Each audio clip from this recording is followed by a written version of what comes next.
Allez, quelques photos. Bon, on va passer en mode vidéo. Non mais, ça recommence, il m'a remis les mêmes paramètres. Mais c'est pas possible ça. Bon, faut que j'aille voir s'il a pas une solution lui. Chef, dites-moi, petite question d'importance capitale. C'est normal quand je passe du mode photo au mode vidéo, il conserve les mêmes réglages, même vitesse, même ISO, même ouverture? Ça m'embête. Oui, t'as pas activé l'option. L'option. Quelle option? Bah l'option qui permet de séparer les paramètres du mode photo et vidéo. Ah ouais, mais c'est très bien ça. Allez, installe-toi, je vais te montrer comment ça marche. Donc dans le menu, tu vas sur Réglages, ensuite la troisième page, et tu vas ouvrir l'option donc Réglages, Différence, Image fixe, Film. Bon, je te l'accorde, quand on voit le nom écrit en raccourci, on peut vite passer à côté. Ensuite, c'est très simple, tu sélectionnes les paramètres que tu souhaites séparer entre le mode photo et le mode vidéo. Donc là, si je comprends bien, je peux mettre la vitesse, l'ouverture et les ISO. C'est ça? C'est ça, on y arrive, tu as compris.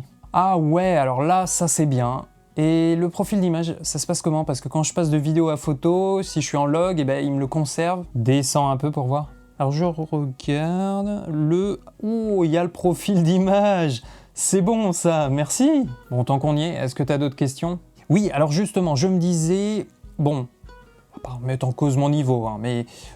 Tous les menus ne sont pas si clairs, il y a quand même beaucoup de boutons, c'est très dense. Est-ce que vous auriez quelque chose pour moi? Et bien justement, ça tombe bien, j'ai quelque chose pour toi, installe-toi. Bon, t'as un A7 IV? Un A7 IV, oui. Peu importe, un boîtier Sony plutôt récent, ça fera l'affaire.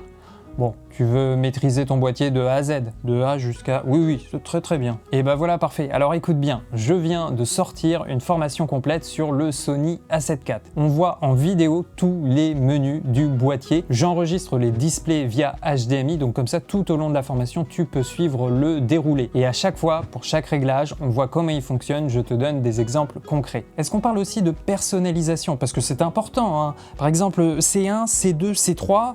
Qu'est-ce que ça fait là? Il y a justement une leçon complète sur la personnalisation du boîtier. On va voir tous les boutons physiques qu'on peut personnaliser, on va voir le menu fonction ainsi que les 3 fonctions mémoire. Et je te montre même mes réglages, comment moi j'ai personnalisé l'A7 IV. Oui, alors il y a aussi autre chose qui me turlupine, c'est les cartes mémoire. Lesquelles faut utiliser et la vitesse. Quelle vitesse? Là encore ça tombe bien, j'ai une leçon là-dessus. On va voir quel type de carte mémoire il faut utiliser avec l'A7 IV et surtout quelle vitesse de carte est nécessaire en fonction des modes, des réglages utilisés sur le boîtier. Oui, alors si on doit tous dire, il y a autre chose où je ne capte rien du tout, c'est les basses lumières. Bon, j'ai compris les basses, les hautes, ça c'est bon. Mais les réglages, quels réglages? On m'a parlé de l'ISO en duo, c'est bien ça? Double ISO. Et oui, justement, il y a toute une leçon sur les réglages en basse lumière. On va voir quelle valeur ISO il faut utiliser et lesquelles il vaut mieux éviter. Oui, mais tout ça, c'est bien beau, mais quel objectif recommandez-vous? Bon, j'ai compris, quand il parle de cailloux, il ne parle pas de simple pierre. Mais que recommandez-vous pour mon boîtier? J'ai justement une leçon où je fais une liste de recommandations d'objectifs. Donc zoom transstandard, portrait, focale fixe, courte focale, téléobjectif. À chaque fois, j'ai mis plusieurs références et gamme de prix. Des questions? Des questions? Capte rien celui-là. Voilà les amis, donc formation complète sur le Sony A7 IV. Ça fait un moment que je voulais faire une formation, une masterclass sur un boîtier. Je commence avec l'A7 IV, ça fait plus d'1 an et demi que je l'utilise quotidiennement, donc je commence à l'avoir pris en main. Là, on voit vraiment tous les menus du boîtier, autant menus photo que les menus vidéo. Je les enregistre, je vous les affiche en même temps que je suis en train de les manipuler. Donc comme ça, tu peux vraiment suivre au fur et à mesure. À chaque fois, j'essaye de te démontrer concrètement comment fonctionne chaque option. Donc il y a toute une partie sur l'exposition, on va parler des basses lumières, des réglages qu'il faut appliquer, quelle valeur ISO est conseillée et lesquelles il vaut mieux éviter. On va voir les différents modes et zones d'autofocus, ça aussi c'est très important. On va parler du S-Log 3 et puis surtout comment bien l'exposer. Comme je disais, il y a toute une leçon sur la personnalisation du boîtier, hein, autant les boutons physiques, les menus fonctions que tout ce qui est fonction mémoire. Il y a vraiment plein d'options qu'on peut personnaliser et c'est très important de le faire. Et moi je vais te montrer justement comment j'ai personnalisé mon boîtier. Donc si tu viens d'acheter un A7 IV ou encore si tu as un boîtier récent comme un A7S III, une FX30, voire même une FX3, les menus sont quasiment identiques, donc